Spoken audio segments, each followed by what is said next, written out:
All right, so hi everybody. Welcome to today's webinar. We're going to be talking about 8 challenges facing the home and garden brands and how to solve them. So I am Tom Rickards. I'm the account director here at Fresh Relevance. So it's my role to work with all of my clients very much on a strategic basis. And I will talk a bit more about who we are and what we do in just a moment. But firstly, I'm very happy to be joined by Martin Mercer here as well. So hi, Martin. How are you doing? Hi there. Thanks for coming on board. So today we are going to be going through, firstly, just a bit of kind of housekeeping stuff with the platform. Then I'm going to run through, like I said, the 8 challenges facing home and garden brands and how to solve them. Once I've gone through that, I'm going to open it up to Martin and going to ask some questions around what he thinks is next for the home and garden industry. And then at the end of the session, we will have time for you to ask all of your questions as well. So bear with me 2 seconds.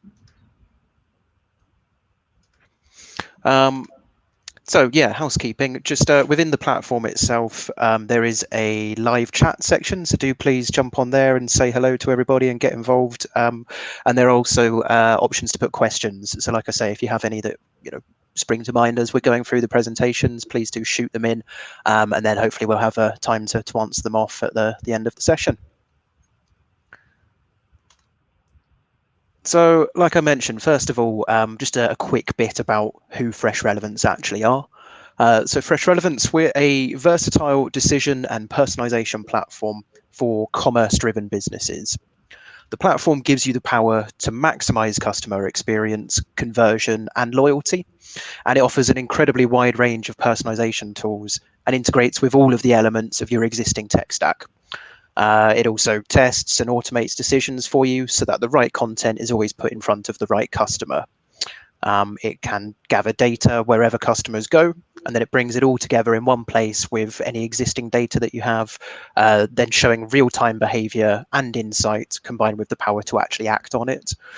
So product features could include cross-channel personalization, dynamic images, product recommendations, data capture popovers, triggered emails, geo-targeting, social proof, some of the things I'm going to talk about today, and the list does go on.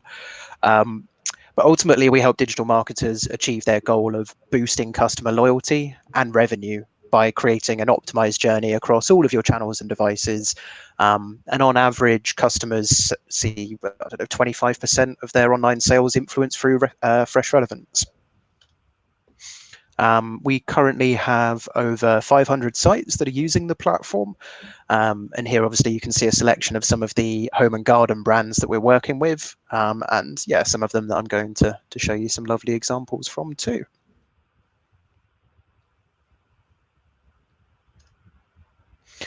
So let's kick off then. So yeah, on the whole, 2020 was a really good year for home and garden businesses. Actually, contrary to some others, with many online businesses being able to capitalize on consumers' sudden spike in DIY and garden projects, traffic's gone through the roof. With everyone confined to their homes during lockdown, it became even more of a focus than ever before for people. And we, personally, finally got our bathroom redone. And I've probably never spent so much time in the garden as I did last year either. Today is definitely not the day for that. But in general, that's probably not too likely to change this year either. And I'm definitely not alone in this. So there's a large chunk of increased online traffic expected to stay even when we return to normality, as people have formed new habits and many new shoppers have discovered the convenience of shopping online. So how can online brands ensure they make the most of the increased traffic actually coming to their website? Well, first of all, let's look at how you can focus on converting first-time visitors. So the first thing to think about should be your data capture strategy. You can have the best customer journey planned out in the world, but if you don't know who those customers are, then you can't communicate with them. And I actually saw a really great stat this morning, which I had to put into this, which was that 75% of businesses can only identify 20% of the customers on their website. So that means that there's 80% of people on your site that you don't know. Which is crazy. It's such a huge number. On average, our client ID rates tend to sit around sort of 35%, sometimes 40%. It sort of fluctuates quarter to quarter. So it's definitely a strength of ours, and it's definitely an area that I personally have spent a lot of time talking about as well. I've done webinars solely on data capture. It's a broad topic, but yeah, there's a few kind of key things to consider if you're planning out your strategy. The first, obviously, is timing. Don't just have something that pops up a few seconds after a new visitor lands on the website. You probably are likely to still get signups from doing this, but in general, a lot of users do find this irritating, and you need to give someone at least the chance to look at your homepage for a few seconds before you're shoving something in their face. They'll then have a better idea of who you actually are, what your offering is, and therefore then have more reason to actually sign up. The next is context. So to ensure a good customer experience, popovers should be based on the visitor's stage in the customer lifecycle too. So a newsletter sign up, popovers offering different discounts. They should only be shown to new website visitors, as the offer will be irrelevant and may even be annoying for some existing customers. So then think about where they are in that customer journey. For existing customers, it could be inviting them to do a short survey on their last shopping experience, actually collect some zero-party data. Or maybe you want to drive them to engage further with you through a different channel, like download our app instead, because we know that you're already signed up to our emails. In terms of the content itself, just make it as relevant as possible. The content should reflect the visitor's interests and their behavior. So, for example, content could be based on the referral source, so show different messaging based on the page that the visitor viewed before coming to the website. So, they could see something different if they've come from Google versus if they've come from Instagram, for example. And actually show the products that someone has browsed or carted in a popover as well. It can be a really great way to get people to sign up to. Something along the lines of it's not the right time to buy, but here's what you looked at. Give us your email address, and we'll send you a reminder to come back to the cart later. One client saw over a 300% increase in signups from combining that sort of exit intent popover when they had products in the basket with what we would call a kind of persistent sign up form, so one that sits at the kind of bottom of the screen. You can close it away, but you can call it back again, because like I say, it may not be when they first come to the site they want to give you their email address, but as they're then looking around, they decide that they do. You need to make sure that that opportunity is still there for them and that it's easy. And then finally, testing. Testing every customer base is different, so it's important to constantly test, fine-tune every element of your popover strategy. When it's shown, where it's shown, what content are you showing. Just keep reviewing it. I think one of the kind of most common mistakes, for lack of a better word, that people make is just kind of setting something up and letting it run. Do check in, do review it, do change that image on the left hand side here. Maybe a doorknob would be more successful than a laptop, who knows. The next is around dynamic pricing. So obviously we've all heard it before, showing the right pricing to the right customers at the right time is vital. It needs to be maintained in all stages of your site, and goes far beyond just thinking about when there's a sale on, for example. Letting your customers know how easy it is, and in this case how affordable it is too, can be a huge driver in generating extra sales. So in this example, you can see LSE Retail. They used a dynamic banner on all of their product pages to showcase the Klarna payments options that they have available. and the banner is able to work out exactly what the cost of each of those installments will be. And this goes down to the product variant level too. So if the black version is priced differently to the gold version of the lamp, then the banner will update accordingly. And then using these banners for these guys actually drove a 7% increase in Klarna payments for them too. So if you're using Klarna or a similar provider, it's definitely one to think about, because it certainly helps customers make that purchase.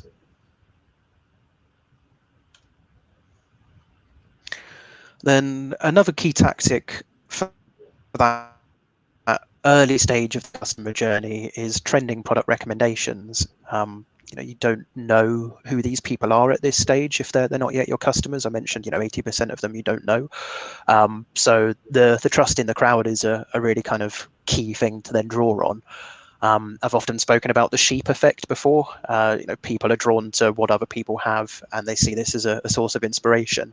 And I think this can probably particularly be true for homeware as well. So if there's a trending style of bathroom, then maybe that's how I want mine to look as well.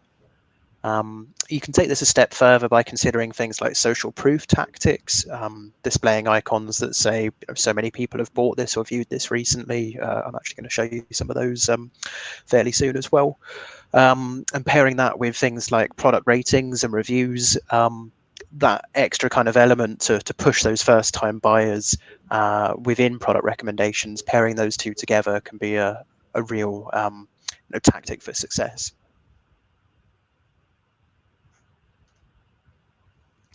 The next challenge is around re-engaging existing customers. So thinking back to the impact of COVID-19, increased online shopping has also meant that competition has actually increased, with more retailers than ever now selling online. So many brands have then launched direct-to-consumer strategies when physical retail stores were closed down.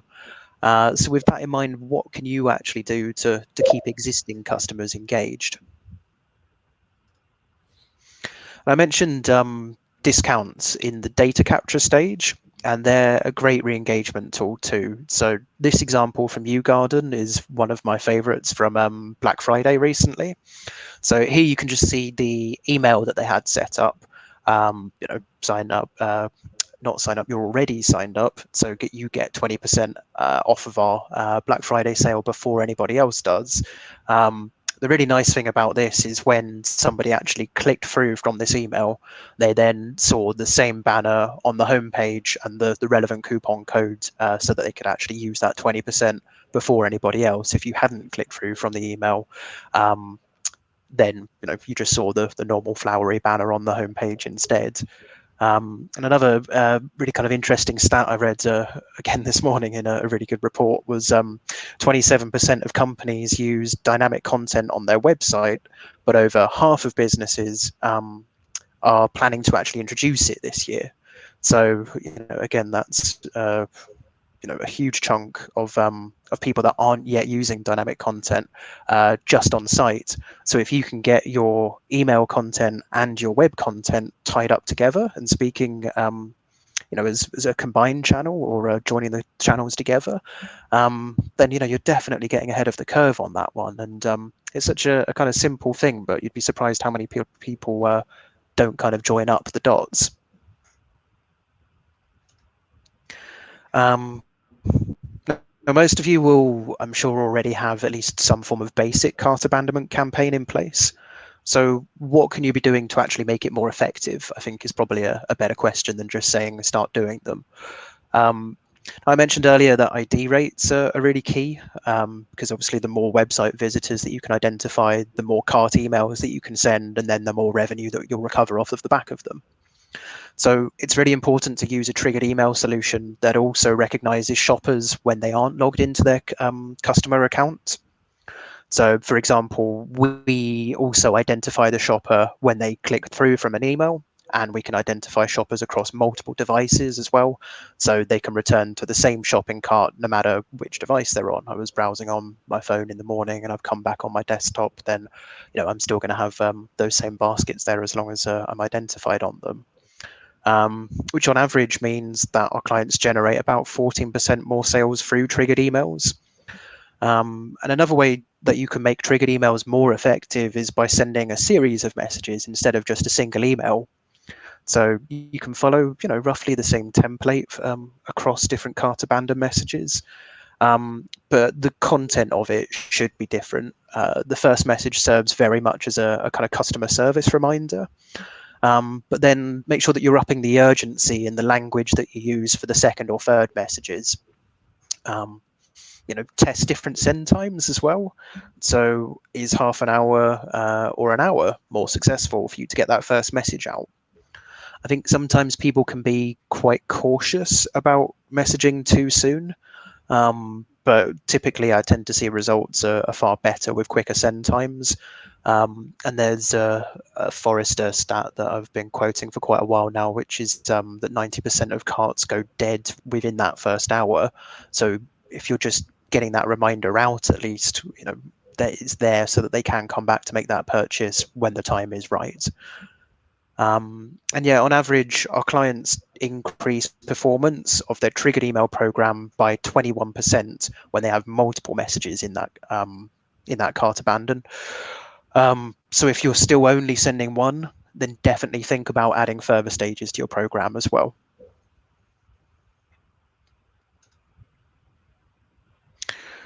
So post-purchase emails, interest in editorial content has increased a lot during lockdown, as I think people can talk less to sales reps. Then they need to get that additional information from elsewhere. That can be a really nice place to put that into the post-purchase email. It could include guides on how to use the items that the person's just bought. It could include complementary products. It could talk about how to care for the items that they've bought, or actually just invite them to leave a review about their experience as well. But it's a really kind of clear point to have people, to keep that conversation going with your customers, I think is the kind of key point there.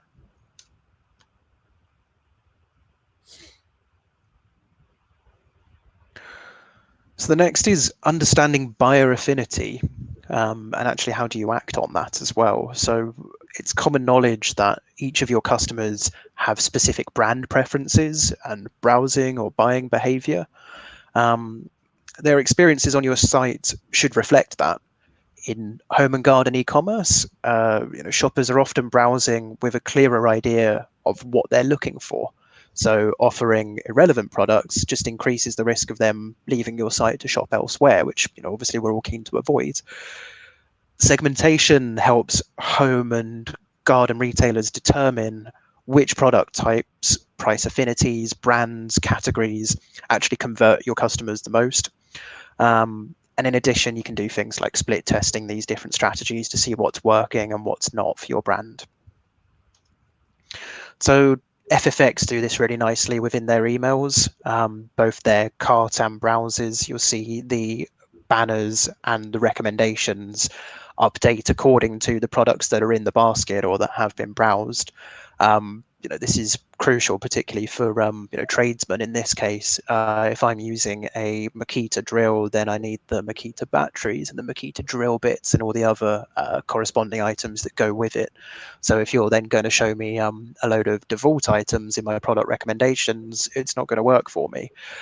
So having that clear defined message running through is a really kind of clear thing. And I think whether that's specific for brands, like in this case, or whether it's just categories, if it's on your site, am I looking at a different room? If I'm looking at my bathroom and you show me items for the garden, then again, it's not going to work. So making sure that we've got those preferences and that brand affinity or category affinity there is really crucial to join up both within emails and on site.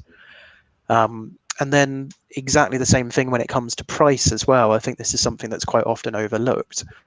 So typically when a new visitor lands on a website, the retailer knows nothing about them. We mentioned that the 80% again. However, there's a wealth of information available that, when harnessed and analysed in the right way, can provide a well-informed indication, at least, as to what price level is likely to lead to a conversion for that individual. So we have a tool called the price affinity predictor, and that really helps to actually solve the cold start problem when you're showing product recommendations, particularly on a homepage, or any page when someone's actually landing on your site for the first time. So, based on limited data points, a new visitor sends when entering a website, and using AI across data points from billions of previous consumer journeys, we can make an informed decision about what value of product should be presented to each new shopper. Is it's a lower price item is going to be more successful for this person and drive that conversion compared to someone who's maybe from a more kind of affluent area, and therefore some higher priced items might be more successful for them. Again, with everything, test that. But the price affinity predictor has shown some really promising results.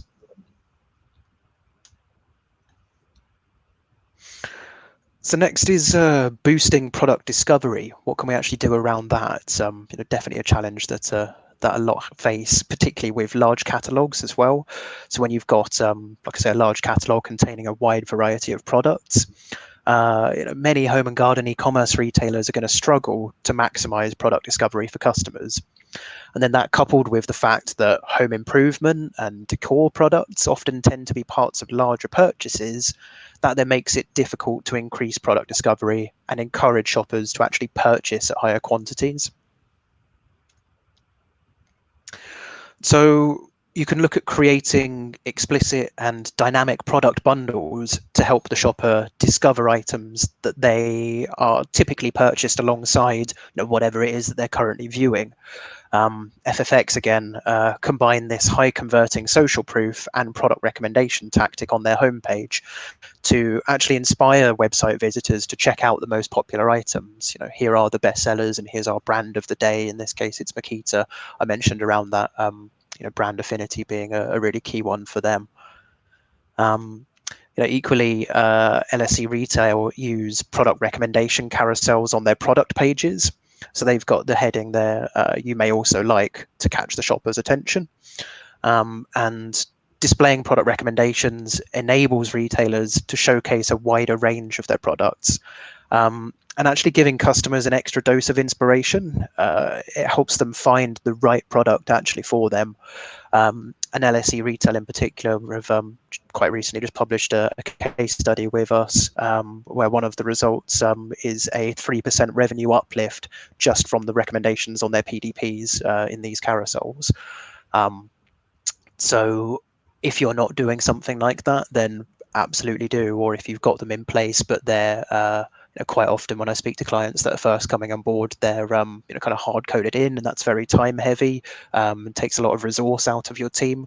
Then certainly some kind of AI tool to say these are the products that are going to be most likely to work for this particular client is definitely a great thing to think about adding into your site. This was another really nice example from FFX actually that they recently set up. So almost this entire page was made up with banners from within our system, which meant that they didn't need to use any of their dev resources to get the page up. And yeah, they got it set up very quickly at an extremely busy time for them. So really the message here is kind of think about how you can use dynamic banners throughout your site. Again, utilizing the brand or the category affinity can really help steer the shopper to where they want to be much quicker and create a better shopping experience for them overall. And then think about dynamic product bundles as well. So you could create these type of bundles to help the shopper discover items that are typically purchased alongside whatever it is that they're currently viewing. It's essentially borrowing the complete the look sort of style from fashion recommendations, but for your home. These cushions go well with that sofa. This blanket will look lovely with your bed. It taps into the shopper's psyche, and it's it's a known tactic to drive additional conversions. If I've bought the polar bear pillow, then I need the rug and the throw and everything else that goes with it, the hooded blanket. That's got to happen, right? um, Building trust and community. So this has never been more important for brands, I think. With more people shopping online, you really need to think about the different ways that you can engage your customers, and how you talk to them is crucial. Again, particularly with the stores being closed, this is your kind of main brand's voice, if you like. This is how people are judging you. If someone has a bad customer service experience, or even if they just get the wrong impression of you from Instagram or whatever it is, that can really have a lasting effect and can quite quickly turn someone off. I won't say who the brand was, but I had quite a negative experience with a brand that I'd previously really liked as well, and it does leave a bad taste in your mouth when you kind of expect that level of support and then don't get it back. And you sort of think, well, I've bought a lot from you. Why aren't you, getting back to me quick enough, or these type of things? So yeah, it's like I say, it's more important now than ever, I think. So user generated content is a really nice way to kind of help combat that. It serves to soothe away any purchase anxiety, which is especially important when buying furniture and homeware online, because you want to see how these are going to look in your home, or at least get a feel for how they look in other homes in this case. Um, to keep content fresh and manual effort as well to a minimum, you can incorporate real-time social feeds, which will actually automatically pull the latest posts to either your website or your marketing emails. You could filter by hashtags too, so particular promotions are all in line across different channels. Um, it's one that can work really nicely in a welcome email journey too. So, the first welcome message is, thanks for signing up. Here's how often we're going to communicate you. This is what we're going to talk to you about. The second one can then be, here's some other ways that you can engage with our brand, and having, in particular, I think Instagram at the moment, the live feed there of what's going on. I mean, this one from Homebase is perfect. That can really serve to inspire, I think. And I mentioned previously about ratings and reviews too. So this really is just around helping to build that trust with new buyers. They've become such a vital part of the shopping experience, and particularly in a time when you can't physically go to a showroom. You want to see those products with your own eyes. So having the at least kind of feedback from someone else, you just have to put your faith in other people's experiences. And it definitely works too. So there's a case study we have for one client where a 59% higher average order value was achieved within their browse abandon campaigns by including the star ratings, both within product recommendations and on the product that was browsed itself. So yeah, absolutely including the ratings and reviews there is a real kind of key one. Whichever provider, whether it's Trustpilot in this example, or FIFO, Yotpo, Power Reviews, Bizarre Voice, having some form of trust in the crowd is such a massive thing now. And then if you can lean on that bit further to have it, like I say here, integrated within your product recommendations, having it included within your cart abandons, your browse abandons, that's where the kind of power really comes in.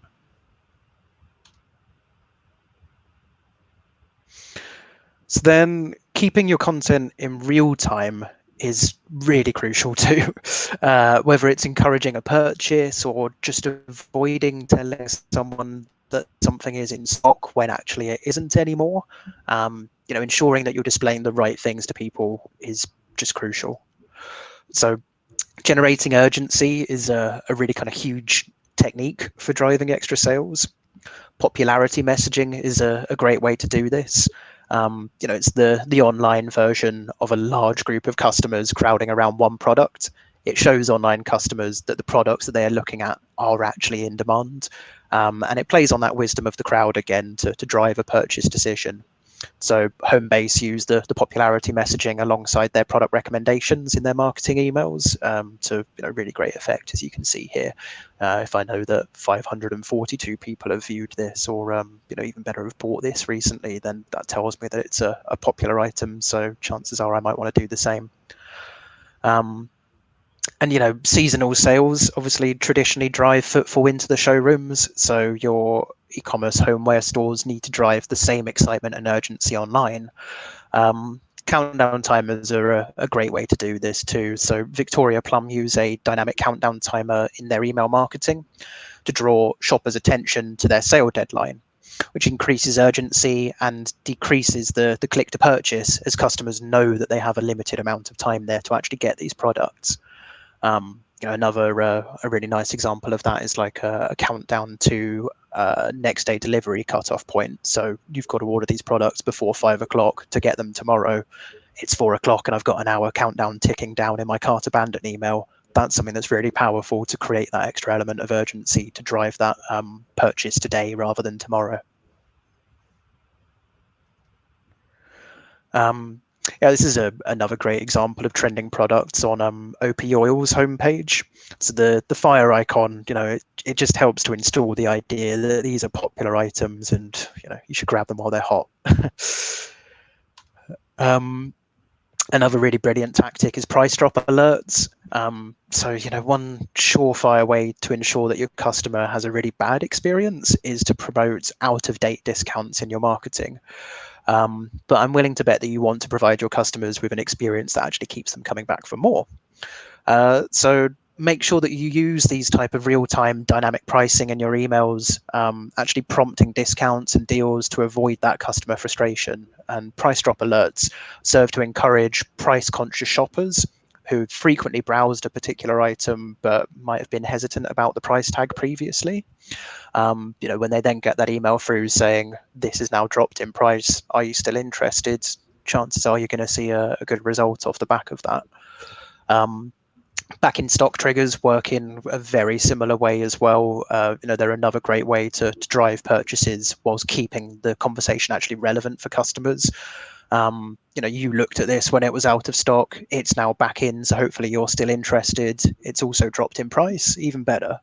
Definitely think about some of these more advanced type of triggered messages, when thinking about your customer journey. E-commerce customer segmentation is a really kind of key part of delivering that right content to the right customers. But quite often retailers fail to take seasonal and geographic differences into account when personalizing the shopping journey. So, for example, your homeware customers in sunny California will be more inclined to shop gardening products in December than your shoppers in New York would be, for example. So for this, definitely bear in mind things like location and weather-based content. Actually showing content based on where your customers are is a really great way to keep the content relevant for them. And likewise, considering the weather can be a key driver in actual buyer behavior. So this Halfords one is a great example. I've used this before. The forecast near you is rain, so make sure that your wipers are working. Or the temperatures are dropping, so here's your cold weather gear. I'm working with a client on a campaign at the moment, actually, for when their stores do open up again, obviously, hopefully not that long away now, which really heavily features geo-targeting too. So that's actually looking at a browser's behavior. So then when the shopper is within a certain radius of a store, it will send you an email to say the product that you looked at is also available now in this store, which is a couple of miles away or less. So with products that are considered purchase, this could be such a game changer. The confirmation of what, this is what you want to see. It's going to be there now if you go there. That could be a huge driver for both footfall and show a really clear intent to buy from them if they do actually come in too. So yeah, definitely think about the geo-targeting side of things and weather and location. Now you can take it a step further as well. Actually, there's another client of mine who have, I don't know, it must be 20 different variations in the rules tree for what content's going to be shown, based not just around is it sunny or is it raining, but is it springtime, is it autumn, is it winter. They're a pharmaceutical company, so it's hay fever tablets. If it's springtime and it's sunny, those type of things. But expanding that out, the possibilities are really quite endless on that. And with homeware, it's sunny, so get your barbecues. Those type of things can be an absolutely massive one. So definitely make sure that's part of your arsenal. And then finally, the last point for me is around actually just staying relevant. COVID-19 updates are something that everybody's obviously had to kind of get into get into their marketing mix.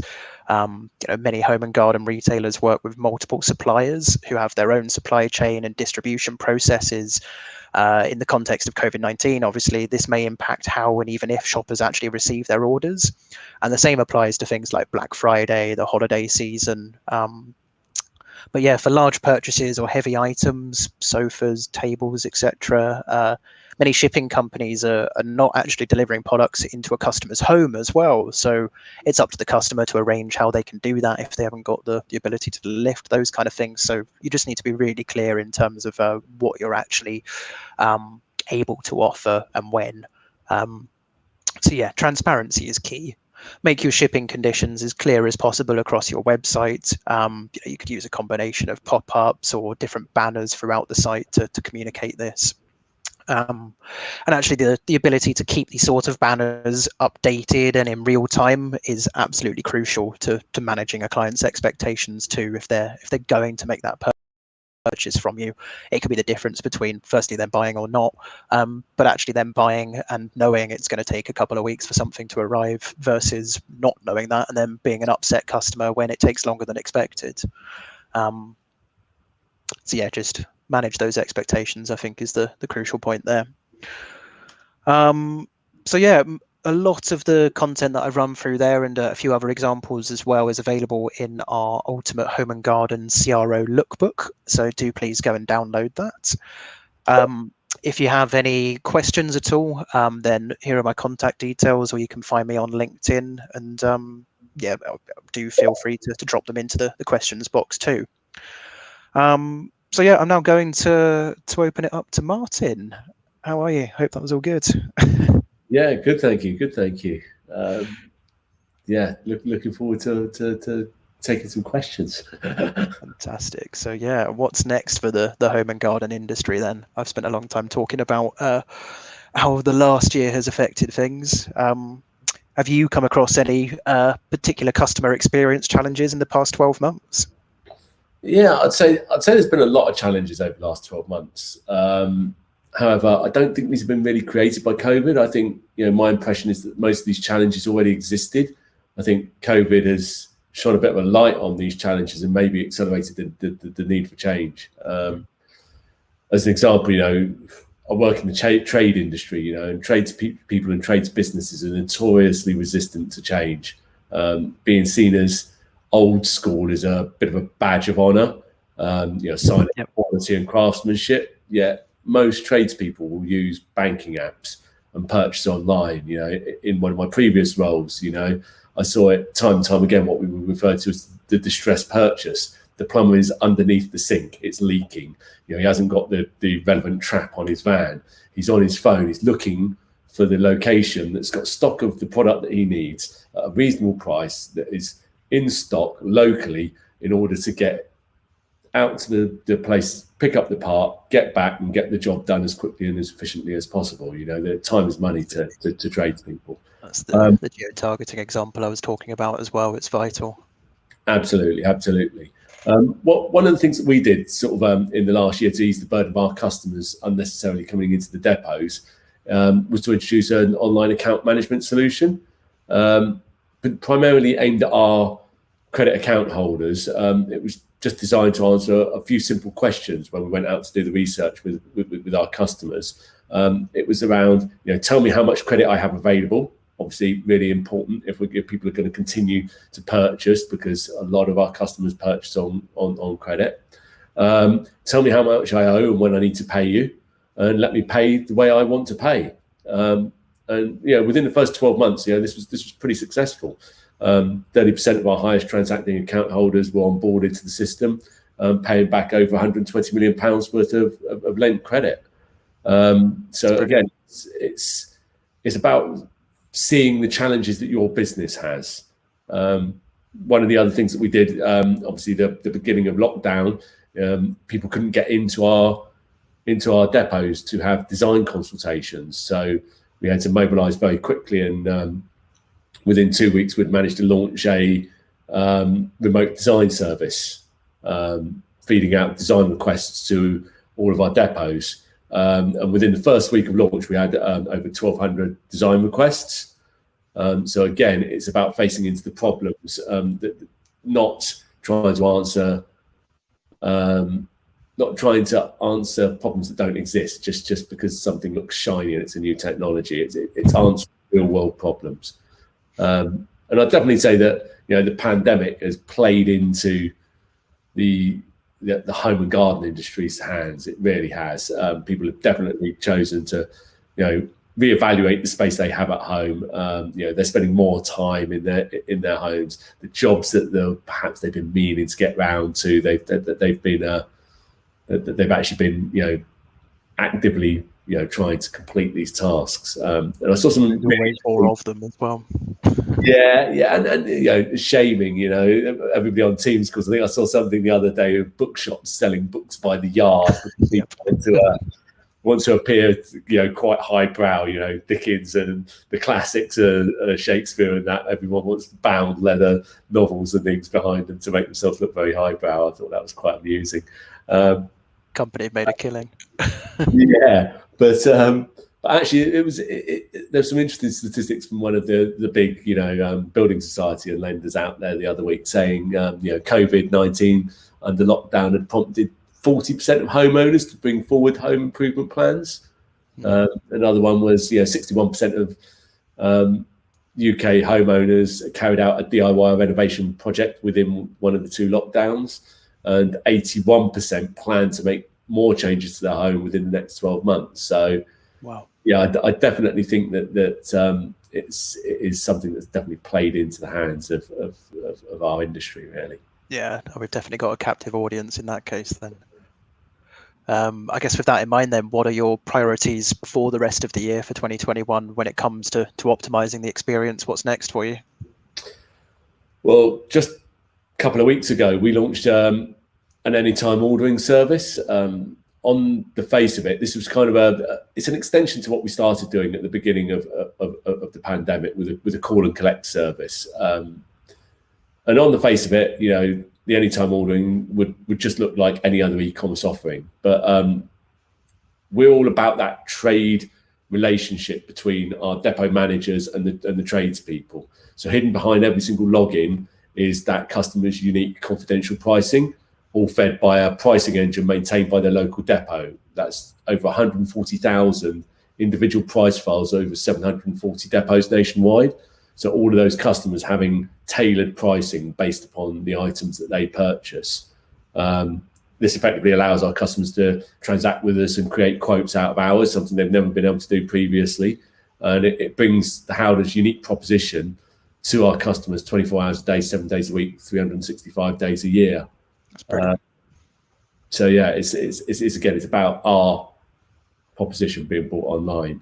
And we'll also be launching very shortly an online account application process. As I said before, a lot of our customers buy on credit with us. They have credit account 30-day end of month accounts with us, because kitchens are expensive and cash flow is the lifeblood of any small builder's business. But with this in mind, we've also got to be very conscious of fraud and money laundering. I saw some statistics around banking the other week, and since 2015, bank fraud has increased 64%. So inside of 5-6 years, 64%. Mad, isn't it? Is quite shocking, and most of that due to identity theft. So whilst the new service is seeking to simplify and speed up that application process, it'll also feature biometric identity verification and dovetail into our existing credit and background checks. So yeah, that's probably the next big one for us in 2021.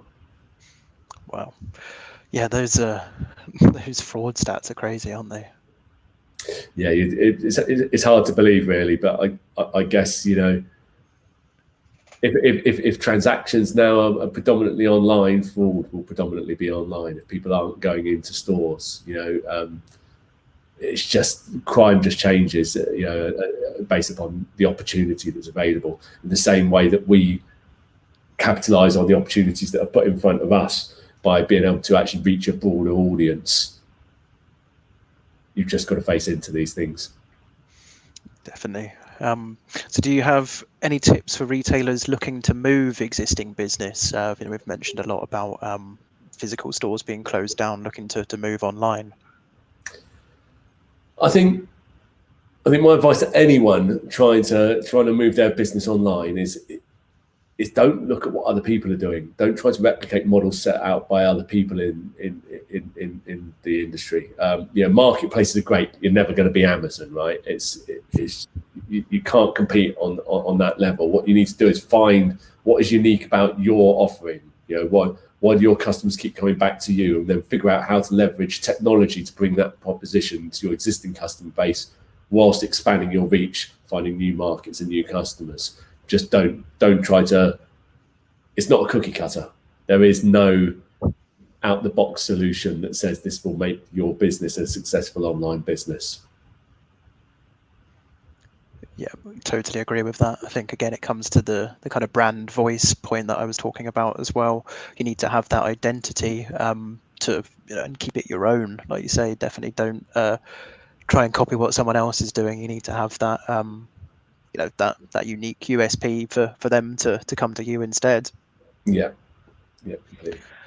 How do you think brands recreate a feeling of human connection online?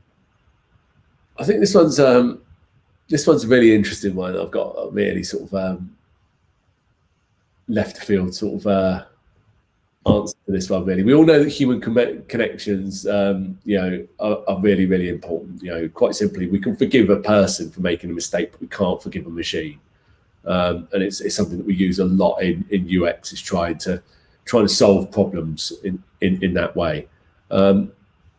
Back in 1945 in New York, there was a strike by elevator operators. And obviously none of us were around in New York at that point in time to actually experience this, but there used to be people that operated elevators. A man would stand there and pull the lever to ask which floor you were going to get out on. And this is a massive problem, nearly brought the American economy to its knees.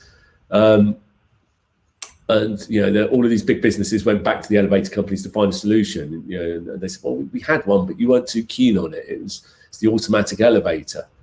And why people weren't keen was because they didn't trust these automatic elevators, much in the same way as some people still don't trust the internet or trust the security of it.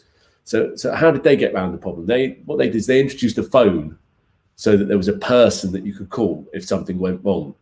They put a stop button in there so that you could press it, so that you're in control, and introduced music to relax and calm down the occupants. They also did a lot of work in terms of marketing these things.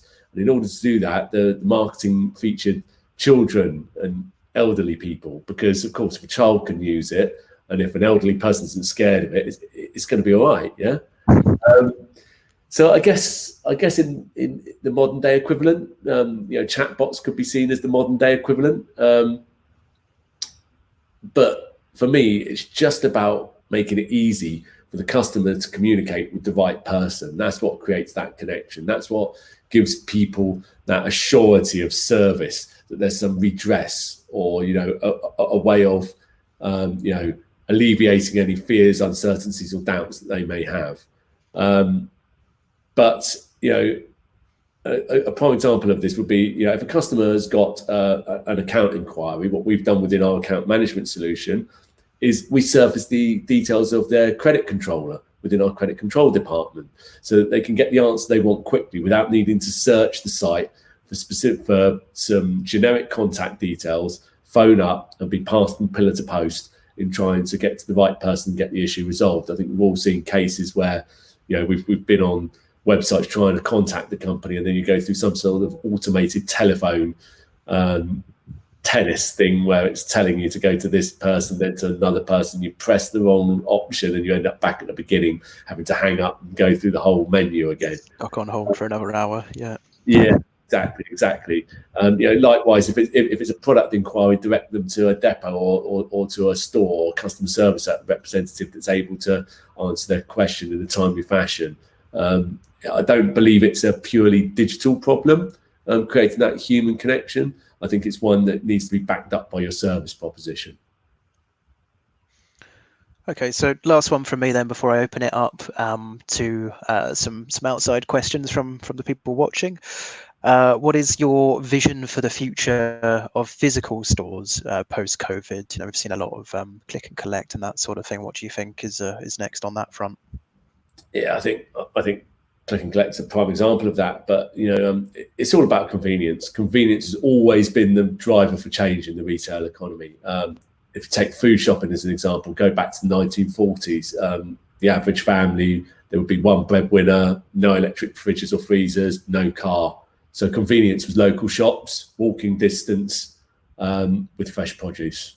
You move it on just 10 years, still very few cars, but start of the advent of electric fridges and freezers. So you see supermarkets start to spring up where people can buy a greater quantity of goods. Fresh produce is not the only thing available to them now. And by the 1960s, more families have cars, and the 70s, far more common for both partners to be working. So the supermarkets started to grow and put more and more pressure on independent retailers. And then by the time we hit the 80s, it's common for both partners to have full-time jobs. Some families might have 2 cars. Time is now more precious. And I think that this is the thing. Time, pressures and convenience go hand in hand. So now we want to go to one place to service all of our needs. And we see large out-of-town supermarkets start to crop up. By the mid-90s, we can purchase online, goods delivered direct to our home, courtesy predominantly to a bookseller who seem to be taking over the world now. But what if I'm out? What if I miss my delivery? By 2010, we'd seen the launch of click and collect within a few businesses, but predominantly Argos and Screwfix that pioneered that. Go to a location that you're choosing, pick up your goods at your own convenience. It's brilliant, great. No longer am I going to miss out on that delivery. But what if I can't get to the store when it's open? So more recently, we've seen lockers pop up at petrol stations, grocery stores, retail parks, offering 24/7 access to our parcels. And then finally, I have colleagues. My office is normally based up in Northampton. Not that I've been there for quite some period of time now, but I have colleagues who live in Milton Keynes as a result of that. And they were showing me videos of their food deliveries due to a company that's up there pioneering drone food deliveries, Starship. Crazy.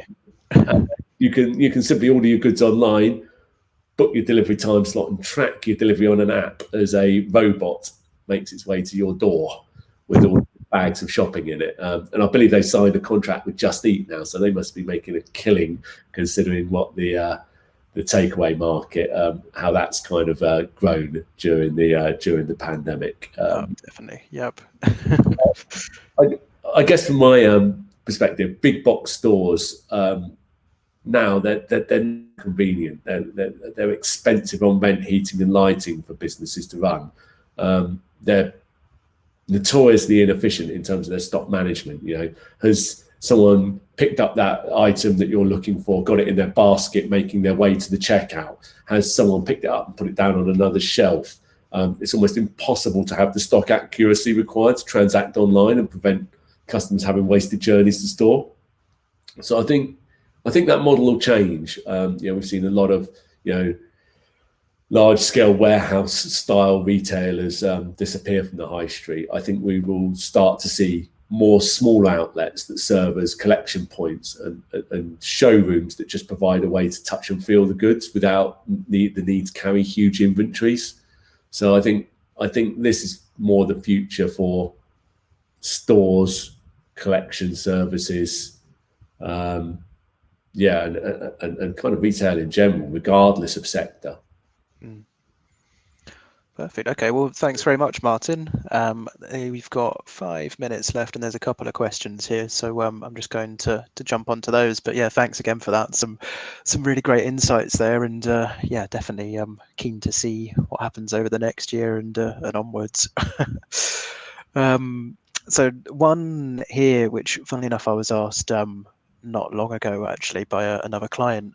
You mentioned social, you presumably being me, mentioned social proof and popularity messaging. Are these numbers always genuine? Um, from our perspective, yes, is the short answer. In terms of how our software itself works, when we're talking about popularity numbers or scarcity for that matter, popularity is always picked up by the script that is on the client's site. So that is tracking the actual number of people that have browsed or have purchased these particular products. Obviously, you can set the timeframes on that to say, how broad you want that range to be, or you can put thresholds in place to say only show when there's more than 10 people that have browsed these products because one person looking at it isn't very impressive, those type of things. I think there's a lot of kind of caution with these type of numbers. Actually, traditionally from a lot of the kind of travel type clients, there was one quite famous court case around a year ago, maybe a bit more now, where one of them was saying, hurry, there's only one room left, when actually what they were doing was uploading like batches of rooms in a hotel. So there would be batches of 6, but only one left in that batch of 6. But then when you bought that, they just opened up another 6. Actually, there's 100 rooms left in the hotel. So I think that some of that kind of misleading tactic has maybe kind of hung over a bit to people's perception of it. But as a result of that, and it should have been good practice anyway, at least previously. Certainly, that's how we've always done it, is to use accurate numbers. And yeah, I think the results that we've seen, there's another case study in particular for a 11% increase in click-throughs from using social proof tactics within their emails versus not. Having them there definitely drives that urgency and drives that extra conversion. So while there may be some disbelief or whatever the word is for whether they are genuine or not, from our perspective they are, and they work as well. So I'd very much encourage people to use them too. And there's one other here around how easy is it to set up the geo-targeting campaign that you mentioned. So again, with that, it's there's kind of two different ways, if you like, of doing it. To do the more targeted example that I was talking about, and similar to what Martin mentioned as well, around these products are in stock near you. Fairly simple. You just need to make sure that all of your data is in the right place and talking to the right platform. So from our perspective, we have a geo-targeting module, which allows you to upload a list of locations, in this case the stores that we're talking about, but it could be airports if you're a travel provider, or any other locations. But in this case, for the physical stores, so we're able to say, this person is within X radius of this particular location, and it doesn't need to be a set circle. It could be a very specific geo fence, as we call them, around that area. And then that needs to be combined with the store stock data, which can be where there's a challenge depending on the number of stores and the number of products and that sort of thing. But presumably that data lives somewhere. You just need to get them to talk to each other. As long as you can pass that through to us, we're very kind of open in terms of the data that we can ingest. Then we'll have those numbers there. Works the same with the scarcity messaging, actually, in terms of there's only 5 of these left, but this is specifically within that store. You're then able to say this product is in stock at this store and this person has browsed this. If all of these 3 criteria are met, send this message. If not, then send the normal browse abandon email instead. There is a kind of broader option available, but it's less targeted around a specific location and more just, I'm within 10 miles of Brighton, so send me this thing which is relevant to that area, which you don't require the specific location module for. But yeah, I'm conscious that we're basically out of time, and I can't see any other questions there. So I think we'll wrap it up there. Once again, Martin, thanks very much. Thank you. And yeah, thanks everybody for listening. Hopefully that was all good. And yeah, stay tuned for the next webinar coming up soon. Bye-bye.